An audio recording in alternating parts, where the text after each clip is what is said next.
Platypus இந்த விலங்கு தன்னுடைய குட்டிகளுக்கு எப்படி பால் கொடுக்கும்னு சொல்லி உங்களுக்கு தெரியுமா? அதுதான் இந்த வீடியோவில் பார்க்க போகிறோம். பிளாட்டிபஸ் அப்படின்ற விலங்கு தான் உலகத்திலேயே முட்டையும் விடும், அதே இதில் தன்னுடைய குட்டிகளுக்கு பாலும் கொடுக்கும் ஒரே விலங்கு பிளாட்டிபஸ் தான். இந்த பிளாட்டிபஸ் வந்து தண்ணிக்குள்ளே தன்னுடைய குட்டிகளுக்கு எப்படி பால் கொடுக்குன்னு சொன்னால் மிக முக்கியமான விடயம், இந்த பிளாட்டிபஸுக்கு வந்து முளைக்காம்புகள் கிடையாது.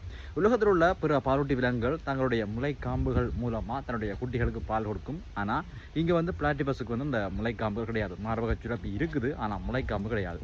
தன்னுடைய வயிற்றில் இருக்கிற மிகச்சிறிய துளைகள் மூலமாக, அந்த தோலில் இருக்கிற மிகச்சிறிய துளைகள் மூலமாக வியர்வை போல தான் இந்த பாலை வந்து பெண் பிளாட்டிபஸ் வெளியேற்றுது. குட்டிகள் வந்து அந்த வயிற்று பகுதியில் உருந்து வந்து அந்த வியர்வை போல வெளியேறுற அந்த இளஞ்சிவப்பு நிற பாலை நக்கி நக்கி குடிக்குது. இந்த பிளாட்டிபஸுக்கு முளைக்காம்புகள் கிடையாது. தோலில் இருக்கிற சின்ன சின்ன துளைகள் வழியாக வியர்வை போல இந்த பாலை வெளியேற்றுது. இந்த பிளாட்டிபஸ் பால் அப்படின்றது 39% சாலிட் கண்டென்ட். இது வந்து மிக மிக தடிமனான பால். பசும்பாலில் கூட பார்த்தீங்கன்னு சொன்னால் சாலிட் கண்டென்ட் வந்து 12% தான், ஆனால் பிளாட்டிபஸில் வந்து 39%. இதுக்கு என்ன காரணம்னு சொன்னால், பிளாட்டிபஸ் குட்டிகள் வந்து பிறக்கும் போதே மிக சிறியதாகவும் அரைகுறையாகவும் தான் இந்த குட்டிகள் பிறக்கின்றன. அந்த குட்டிகளுக்கு அதிகளவான புரதங்களை வழங்குறதுக்காக, அதிகளவான சத்துக்களை வழங்குறதுக்காக இந்த பாலில் வந்து சாலிட் கண்டென்ட் 39% இருக்குது.